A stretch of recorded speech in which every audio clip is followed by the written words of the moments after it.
আসসালামু আলাইকুম গাইস, একটা দৃশ্য দেখাতেছি আপনাদের। দৃশ্যটা হচ্ছে এটা নদী, এটা বড় মতো নদ। এই নদের ভিতরে দুইটা ছেলে মাছ ধরে। দেখুন ছেলে দুইটা হাসে, আবার কত হাসি। এই তোরা কি মাছ ধরস? কি মাছ? তো তিন পুরুষ ইলিশ মাছ আছে নদীর ভিতরে। তোর বাবার নাম কি?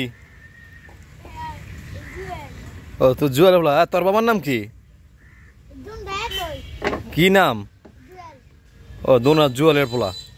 দুইজনে দুই বাপ, দোনোজনের নাম হলো জুয়েল, দোনোজন হলো জুয়েলের ছেলে।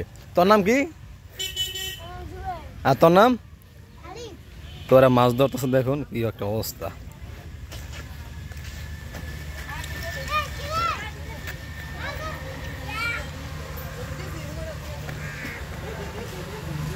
তাহলে আজকের জন্য বিদায়। সবাই ভালো থাকবেন, সুস্থ থাকবেন। এই শুভকামনা।